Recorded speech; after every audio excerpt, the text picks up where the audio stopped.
Hi നമസ്കാരം. നമ്മളിന്ന് പഠിക്കാൻ പോകുന്നത് പ്രീവിയസ് എക്സ്പ്ലനേഷൻ സെറ്റിൻ്റെ ഇംഗ്ലീഷ്, മലയാളം തുടങ്ങിയ ഭാഗങ്ങളാണ്.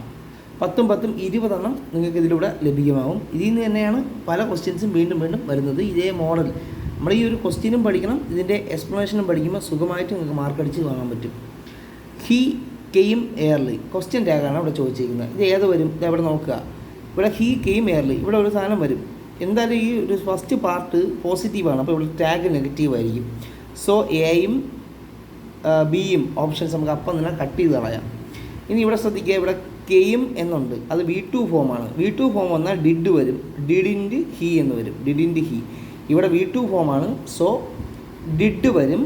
പിന്നെ അതിൻ്റെ കൂടെ ഇവിടെ ടാഗ് നെഗറ്റീവ് ആയതുകൊണ്ട് ഡിഡിൻ്റെ എന്നാവും. ഇവിടെ ഹി ഉള്ളതുകൊണ്ട് അതിൻ്റെ കൂടെ ചേർത്ത് കൊടുക്കും. ഇതാണ് ഉത്തരം, ഡിഡിൻറ്റ് ഹി ആണ് ഉത്തരം, ഡിഡിൻറ്റ് ഹി. ഓക്കെ അല്ലേ? ഇതിൻ്റെ ഉത്തരം ഡിഡിൻറ്റ് ഹി ആണ് ഉത്തരം. അടുത്തത് ഇഫ് ഐ പ്രിപ്പയർഡ് വെൽ.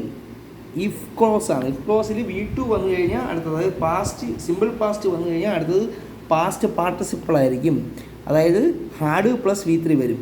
അപ്പോൾ if I prepared well, I had plus V3 വരും. ഹാഡ് പ്ലസ് V3 ആയിട്ടുള്ള ഹാഡ് പ്ലസ് V3 അല്ല, ഇഫ് ക്ലോസ് ആകുമ്പോൾ വുഡ് പ്ലസ് V1 വരും. വുഡ് പ്ലസ് V1, ഞാൻ പറഞ്ഞതിന് മിസ്റ്റേക്ക് ഉണ്ട്. വുഡ് പ്ലസ് V1 വരും, ഇഫ് ക്ലോസ് ആണ്. ഓക്കെ, ഞാൻ അല്ലാതെ പെട്ടെന്ന് പറഞ്ഞത് നമ്മൾ V2 വന്നു കഴിഞ്ഞാൽ ഹാഡ് പ്ലസ് V3 വരും, അത് വേറൊരു ഫോമാണ്. ഓക്കെ, ഇതെന്ന് പറയുന്നത് ഇഫ് ക്ലോസ് ആണ്. അപ്പം ഐ പ്രിപ്പയർഡ് V2 വന്നു കഴിഞ്ഞാൽ അടുത്തത് വുഡ് പ്ലസ് V1, അല്ലെങ്കിൽ കുഡ് പ്ലസ്, ഇവിടെ എല്ലാം വുഡിൻ്റെ കിടക്കണമുണ്ട്, വുഡ് പ്ലസ് V1 വരും. വുഡ് കംപ്ലീറ്റ് എന്നുള്ളതാണ് ഉത്തരം, ഡി ഓപ്ഷൻ. വുഡ് കംപ്ലീറ്റ് ആണ് ഉത്തരം. One of my friends dash with me yesterday. ഇവിടെ വൺ ഓഫ് വന്നു കഴിഞ്ഞാൽ ഒരിക്കലും പ്ലൂറൽ വരില്ല, സിംഗുലർ വെർബേ വരുള്ളൂ. അപ്പം വാസ് അല്ലെങ്കിൽ ഈസേ വരുള്ളൂ. അപ്പോൾ ഇവിടെ വാസാണ് ഉത്തരം. കാര്യം എന്ന് വെച്ചാൽ ഇവിടെ യെസ്റ്റർഡേ എന്നുള്ളതുകൊണ്ട് ഈസ് വരില്ല, വാസാണ് ഉത്തരം. ഓക്കെ അല്ലേ? ഇനി അടുത്തത്, I am sure that somebody was spying dash us. Spying on us എന്നേ വരുള്ളൂ. റീജോയിഡ് അറ്റ്, അതേപോലെ സ്പൈ വന്നു കഴിഞ്ഞാൽ ഓൺ എന്നേ വരുള്ളൂ, ഓൺ അസ്. സ്പൈ വന്നാൽ ഓൺ, കേട്ടോ, spying on us. They said we arrived late. അത് റിപ്പോർട്ട് സ്പീച്ച് എഴുതാനാണ്. അപ്പോൾ ദേ സെഡ് ദാറ്റ്, വി എന്നുള്ളത് ദേ ആവും. അറൈവ്ഡ് ലേറ്റ് എന്നുള്ളത് എങ്ങനെ മാറും? ദേ അറൈവ്ഡ് ലേറ്റ്, അതെങ്ങനെ മാറും? 85. ഇവിടെയാണ് നേരത്തെ പറഞ്ഞ കാര്യം വരുന്നത്, കേട്ടോ. ഇവിടെ V2, അതായത് നമ്മളെ സിമ്പിൾ പാസ്റ്റിൽ നിന്ന് റിപ്പോർട്ട് ചെയ്യുമ്പോൾ സിമ്പിൾ പാസ്റ്റ് പാർട്ടിസിപ്പിൾ ആവും, കേട്ടോ. അപ്പം എങ്ങനെ വരും? ഹാഡ് പ്ലസ് V3 വരും. അപ്പോൾ ദേ ഹാഡ് അറൈവ്ഡ് ലേറ്റ് എന്നാവും. സി ഓപ്ഷനാണ് ഉത്തരം. Which is the synonym of word resembleness. അപ്പോൾ റിസംബ്ലൻസിന് സിമിലാരിറ്റി എന്നാണ് അതിൻ്റെ സിനോണിം വരുന്നത്, കേട്ടോ. അപ്പോൾ അതുമായിട്ട് ബന്ധപ്പെട്ട് നമുക്ക് സിനോണിംസ് ഒന്ന് പഠിക്കാം. ഇതിൻ്റെ ഉത്തരം സിമിലാരിറ്റി എന്നുള്ളതാണ് ഉത്തരം വരുന്നത്. പഠിക്കുമ്പോൾ ഓപ്ഷനിൽ ഉള്ളതിൻ്റെ ബന്ധപ്പെട്ടത് മാത്രമേ പഠിക്കുന്നുള്ളൂ. സിമിലാരിറ്റി എന്ന് പറഞ്ഞാൽ റിസംബിൾനെസ്, പിന്നെ സെയിംനെസ്. ഡൈവേഴ്സിറ്റി ഓപ്ഷനും ഉണ്ട്, വെറൈറ്റി, ഹെറ്ററോജീനിറ്റി. അതേപോലെ ഡിഫറൻസ് എന്ന് പറഞ്ഞാൽ ഡൈവേഴ്സിറ്റി, കോൺട്രാസ്റ്റ്. ഒറിജിനാലിറ്റി എന്ന് പറഞ്ഞാൽ നോവൽറ്റി, ഫ്രഷ്നെസ് എന്നൊക്കെ വരും. നോവൽറ്റി അല്ലെങ്കിൽ ഫ്രഷ്നെസ്. അടുത്തൊരു ഇഡിയം പഠിക്കാനുണ്ട്.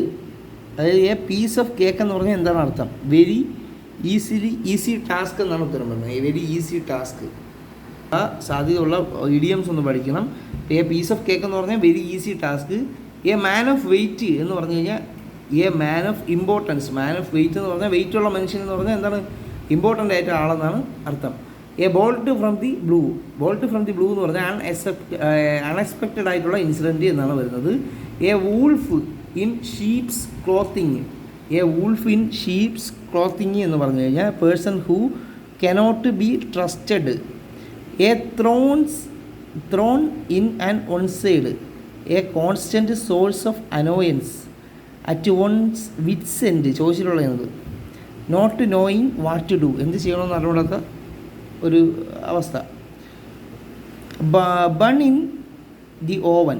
ഓവനകത്ത് ബണ്ണിരിക്കുകയെന്ന് പറഞ്ഞു കഴിഞ്ഞാൽ പ്രഗ്നൻ്റ് എന്നാണ് അർത്ഥം, be pregnant. Burn the candle at both ends. Exhaust one's physical or mental resources by over work or over intelligence in some activity. By hook or crook. By any possible means എന്നാണ് അർത്ഥമാക്കുന്നത്. 2017 എൽഡിക്ക് ഈ question ചോദിച്ചതാണ്. A group of monkeys is called. Tribe എന്നും പറയും, troupe എന്നും പറയും. Troupe. അപ്പോൾ അതേപോലെ മറ്റുള്ളത് നമ്മൾ പഠിക്കണം. ട്രൂപ്പ് വെച്ച് വരുന്ന മങ്കീസിൻ്റെ കൂട്ടത്തെ പറയും, അതേപോലെ സ്കൗട്ടിൻ്റെ കൂട്ടത്തെയും പറയും. പിന്നെ സ്കൂൾ ഓഫ് ക്ലർക്കിൻ്റെ കൂട്ടത്തെ സ്കൂൾ എന്ന് പറയും, ഫ്ലോക്ക് ഓഫ് ക്യാമൽസ് എന്ന് പറയും, ഹേർഡ് ഓഫ് കൗ എന്ന് പറയും. Heard of cows. 89ാമത്തെ ചോദ്യം ഒറ്റപ്പദമാണ് ചോദിച്ചേക്കുന്നത്. ദ ഫിയർ ഓഫ് ഡാർക്ക്, രാത്രിയോടുള്ള പേടി. രാത്രി എന്ന് പറഞ്ഞാൽ നൈറ്റ്. അപ്പോൾ ഇതിന് ഉത്തരം നൈറ്റോഫോബിയ. നൈറ്റോഫോബിയാണ് അതുപോലുള്ളത്. Nyctophobia, fear of dark. Claustrophobia, fear of confined spaces. Chronophobia, fear of time. Aerophobia, fear of flying. അതേപോലെ നമ്മൾ പഠിക്കേണ്ടതാണ് angrophobia, fear of anger or become angry. Bacteriophobia എന്ന് പറഞ്ഞാൽ ബാക്ടീരിയ പേടി. ബൊട്ടാനോഫോബിയ എന്ന് പറഞ്ഞാൽ ഫിയർ ഓഫ് പ്ലാന്റ്സ്. ബോട്ടണി ആലോചിച്ചാൽ മതി. ബൊട്ടാനോഫോബിയ. സൈക്ലോഫോബിയ, ഫിയർ ബീയിങ് ഓൺ സൈക്കിൾ. സൈക്കിളിൽ ഇരിക്കുമ്പോഴുള്ള പേടി.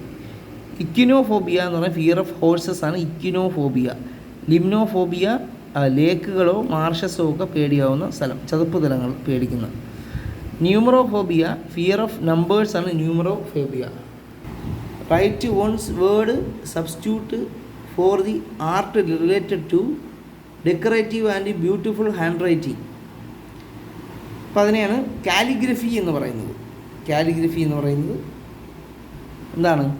Right one word substitution for the art related to decorative and beautiful handwriting. നല്ല ഹാൻഡ് റൈറ്റിംഗ് ആയിട്ടുള്ള ആർട്ടിനെ പറയുന്നത് എന്താണ്? കാലിഗ്രഫി എന്നാണ്. ഓപ്ഷനിൽ വന്നത് നമ്മൾ ഒന്ന് പഠിച്ചിരിക്കണം. ഓർത്തോഗ്രഫി ചോദിച്ചിരുന്നത്. അപ്പം അതാണ് അടുത്ത പരീക്ഷയ്ക്ക് അത് വരാം. The accepted way of spelling and writing words. അതേപോലെ psephology, study of elections and voting, അതിനെയാണ് സെഫോളജി എന്ന് പറയുന്നത്. ന്യൂമറോളജി എന്ന് പറഞ്ഞാൽ സ്റ്റഡി ഓഫ് നമ്പേഴ്സ് ആണ്. ഓക്കെ, അപ്പോൾ എൽ ഡിയിലെ ബാക്കി മലയാളം ക്വസ്റ്റ്യൻ നോക്കുക. ഒറ്റപ്പദം എടുക്കാണ് ചോദിച്ചേക്കുന്നത്. എന്താണ്? ഉണർന്നിരിക്കുന്ന അവസ്ഥ. ജാഗരൂകരായി ഇരിക്കുക എന്ന് പറയൂലേ, അത് ജാഗരമാണ്, ഉണർന്നിരിക്കുന്ന അവസ്ഥ.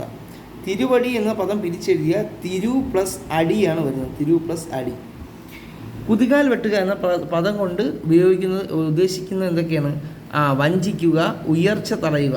അത് രണ്ടും ശരിയാണ് കേട്ടോ. അപ്പോൾ 1ഉം 2ഉം ശരി എന്നുള്ള ഓപ്ഷനാണ് ശരി. വഞ്ചിക്കുക, അതേപോലെ ഉയർച്ച തടയുക, രണ്ടും വരും.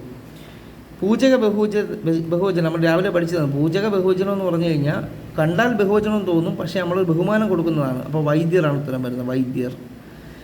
താഴെ കൊടുത്തിരിക്കുന്ന തെറ്റായ പദം ഏത് എന്ന് ചോദിച്ചു കഴിഞ്ഞാൽ ആദരാഞ്ജലിയാണ് തെറ്റായ പദം. ആദരാഞ്ജലി എന്നുള്ളത് തെറ്റായ പദമാണ്. അപ്പോൾ ഇതേപോലുള്ള കുറച്ച് പദങ്ങൾ ഞാൻ പറഞ്ഞുതരാം. നമ്മളെല്ലാത്തിലും നോക്കണതിന് വ്യത്യസ്തമായിട്ട് നോക്കാം. കടാക്ഷം എന്നുള്ളത് ഇതാണ് ശരി. ഇക്ഷ വരും.